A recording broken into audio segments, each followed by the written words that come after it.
Obaseki don launch Edo social protection policy to fight social vices, others. Edo State Governor Godwin Obaseki don on Thursday introduce Edo State social protection policy to take checkmate illegal behaviour and to protect people within danger for the state. He introduced the policy for one town hall meeting wey shele for Government House, Benin City. Commissioner for Social Development and Gender Issues, Honorable Maria Edeko, will represent the governor, Konya, say the town hall meeting na to yarn about policies, programs, and initiatives where Obaseki administration don start to create social development for Edo State. It is the vision of the state government to build a modern and progressive Edo society where every citizen is empowered with the opportunity to live life to its fullest. A state where there is guaranteed access to equal rights, to social justice, economic empowerment of women, vulnerable persons, and a safe, sustainable, and resilient society. Persons with disabilities, orphans, the elderly, they are all parts of our constituency. In furtherance of the social welfare of the people of Edo State, the ministry has developed a strategic work plan. So today, we are going to have a discussion round about 9 issues: the care of the elderly, orphans, orphanage homes, and adoption process, persons with disability, care of vulnerable children, gender-based violence, the Children Correctional Center, Drug Rehabilitation Center, internet fraudsters, the Yahoo, the ritual killing, those killing their father and their mother, and the get-rich syndrome, a value reorientation, repatriation of beggars, and rehabilitation of beggars. These are the issues we are going to be talking to at this town hall meeting. We need to provide solution today. How are we going to do this? We intend to go out on sensitization to deal with this problem, but as a community, we need to join hands together. The ministry is open for collaboration, for partnership to solve this problem. Commissioner for Youth and Humanitarian Affairs, Honorable Chris Nekikarekonya, say the policy go monitor poverty, wey include lack of power to take provide basic need wey be food, clothes, roof, access to electricity, water, etc., and source of income. The Edo State government is concerned about the welfare of its citizenry and continues to invest both fiscal and manpower in the socio-economic development of residents of the state. The poor and vulnerable persons are at the bottom level of the pyramid of socio-economic development in any society and are continuously in the struggle for survival and so are trapped in the poverty circle or at the brink of it. It is therefore important to set structures, programs, and policies in place that will address this need for economic development as well as for social inclusiveness. Social protection is a multi-sectorial and multidisciplinary approach that contributes to poverty reduction, articulating policy priorities of government towards sustainable development. Social protection floor refers to a comprehensive national social protection system that provides a minimum level of support such that all in need have access to essential health care and to basic income security throughout the life cycle, including in childhood, unemployment, disability, and old age. Social protection issues to be addressed include monetary poverty, which involve the inability to adequately cater for one's basic needs, such as food, clothing, shelter, access to basic services, societal inclusion, and livelihood support. The Edo State Social Protection Policy draws its base from the National Social Protection Policy, however, reflecting state-specific objectives and measures. The EDSSPP adopts a life cycle approach which has the following major features. All individuals pass through a life cycle with different stages of life, defined by age brackets as follows: 0 to 5 years, 6 to 14 years, 15 to 24 years, 25 to 60, and 60 and above. Social protection interventions are gender sensitive, age appropriate, and recognize the need to arrest the buildup of risk and vulnerabilities throughout the life cycle. Social protection interventions address multidimensional and cross-cutting issues, as well as temporary and structural deprivations, shocks, and vulnerabilities. And the guiding principle for social protection include prohibition of discrimination and unfair treatment of citizens due to their age. The Edo State Social Protection Policy also serves as an instrument to achieve some of the objectives of making Edo State great again, the mega agenda of this administration towards the development of the poor and vulnerable persons in Edo State. It's of utmost hope that the government that provides for this policy will ameliorate the plight of the poor and vulnerable persons and address issues of social exclusion and vulnerability to risk and shocks through protective, preventive, promotion, and transformative approaches. Alhaji Abdul Fatai Nabulele will be the chief imam for Benin Central Mosque, come hail the state government for the town hall meeting. Yanam say made the political will day to carry the advice from the discussions. It's almost a tradition here that it is Islam that encourages people to go into begging. But I want to make it very clear to all of us here that Islam does not encourage anyone to go into begging. Islam does not encourage anyone to go into begging. As a matter of fact, in the glorious Quran, in chapter 17, verse 24 to 25, Almighty Allah stated that those who are only permitted to ask for help, financial help, one, those who are facing extreme poverty, those who are seriously in debt, who do not have the means to pay back their debt, the deprived, unlucky ones who has lost their properties or wealth, and those with physical disability, which does not enable them to work or earn a living. These persons can be assisted by the authority. And so, Islam does not encourage anyone. About 10 years ago, when Oshomole was the governor, we paid the courtesy call on him, and we made it clear to him that he should move against those beggars around the Ring Road, Mission Road, and forestry and areas. As a matter of fact, he did. So within a few months ago, they came back. I started asking questions. What are the issues? What is the problem? So I think there's a cartel or a mafia group who are importing these people to this environment. And I want to appeal, Honorable Commissioner, it is good to come here and give us very beautiful, interesting, topics or lecture or thereabout to brief us about what is happening in your ministry.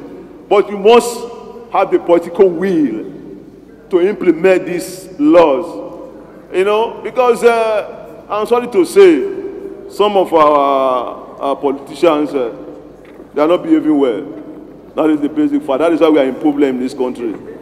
They are not behaving well. Do we have the political will to implement such laws here when the laws are on ground? Do we have it? So it's not a question of just enacting these laws. It's for us to have the political will to be able to implement these laws so that we can sanitize the system. And though in every country, in every environment, you have the good, you have the bad. In every country. So it's not only Nigeria or Edo State. So we must have the necessary apparatus to checkmate these individuals who are into crimes, brought to book, and punished.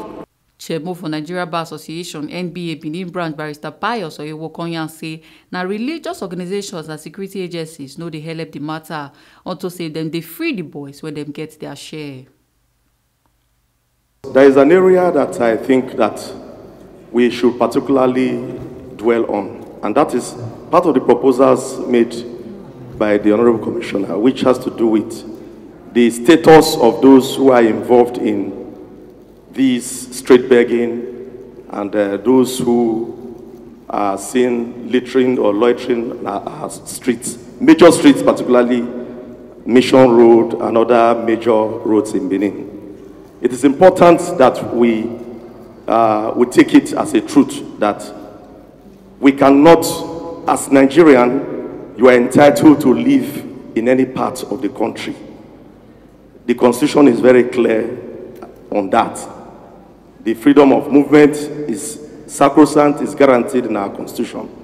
However, because of that, I feel that we cannot ask these street beggars who from history has revealed that they are from other parts of the country, not from Edo State. I expect that we should canvass, like the Honorable Commissioner has made, to have a shelter.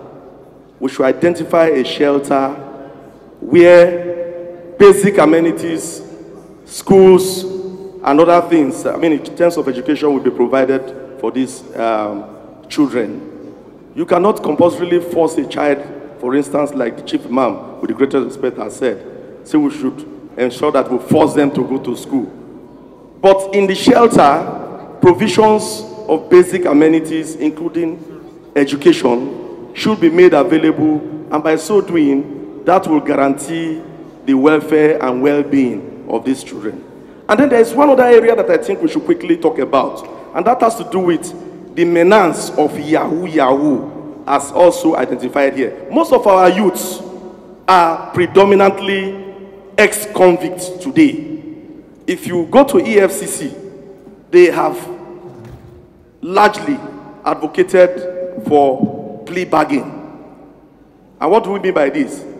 You are caught with all the evidence and you have volunteered that, look, rather than go through the hog of a trial, you want to just pay a little amount of money and then you are convicted. Do we know the stigma associated with conviction? And yesterday I was in court and I saw a young man who was being arraigned, and he opted for a plea bargain. And they said when they were ready to charge for him so that he would plead guilty and then pay the amount, they said he posed as a white lady in Germany and those other things. And when you begin to see some of these things, and I'm inclined to agree with the royal father from Ujogba, who mentioned that, look, our religious ministers are also not, with the greatest respect, helping matters in some respect. You see that some of these internet fraudsters pay the highest. In fact, they pay more of their tithes. They pay more of the donations in our churches. During harvest, they pay more. And they come in a group with branded vehicles, GLK and the rest of them. And they make so much donations. And they are lauded and celebrated in the society. Unfortunately, it is not helping us. Houses, rents for properties in Benin have skyrocketed. Landlords have increased their rents because of these people. They are ready to pay as much as 700,000 naira for just one room. And this is not also helping us. The security agencies are also, they have a role to play. They also indulge and encourage some of these things. Truth be told, they collect their own. And they allow these people to go, and then they feel that it becomes a norm which they must cling to. I think with these few points that I have made, I hope I have been able to make some points. Thank you so much. The Archbishop of Benin, where Reverend Father Benedict Ogbeni represent, Konyan say the numbers of children where they for streets don't too plenty.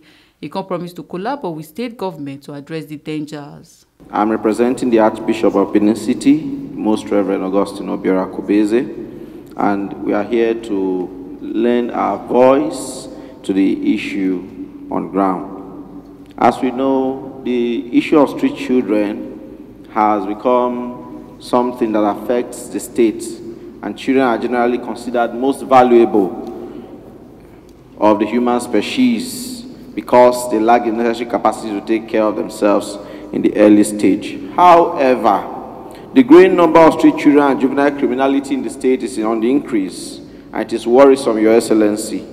And indeed, everywhere, meaning Nigeria, and you will agree with me, they are all saying that there is need for a sustainable and enduring intervention on the subject matter. It is against this backdrop that the Catholic Church in the Archdiocese of Benin City renews her availability and commitment to partner with His Excellency and team in the quest of rehabilitation of our children who have taken to hard drugs and life in the streets.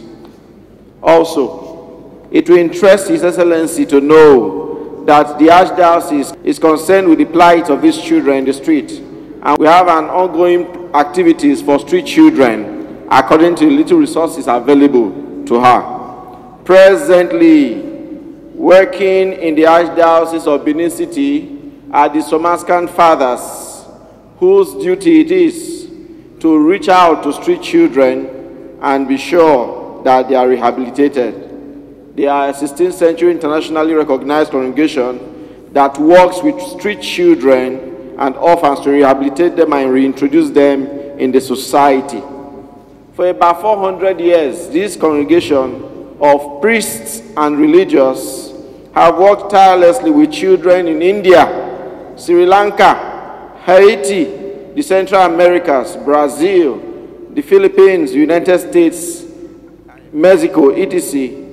They employ the expertise of educators, social workers, psychologists, pedagogists in their street children rehabilitation projects. And yes, we have one in our midst, specially trained for that. He just arrived from Italy and he is available to work with street children. Your Excellency, as you already know, the Catholic Church doesn't make publicity of its activities for record purpose, but she effects and carries out durable changes in the world today, employing the best and most efficient means possible to do this. Sustainability and durability is our watchword, and this is verifiable in any quest we take up. And by the grace of God, if the state needs the service of the church, if given the opportunity, we will ensure that this our rehabilitation program for children in the street is carried out well. Stakeholders for the town hall meeting are people from judiciary, civil society organizations, CSO, security agencies, government ministries, departments and agencies, MDAs, religious, traditional and political leaders, among others. Ebo Sereme Obinome, TMC TV News.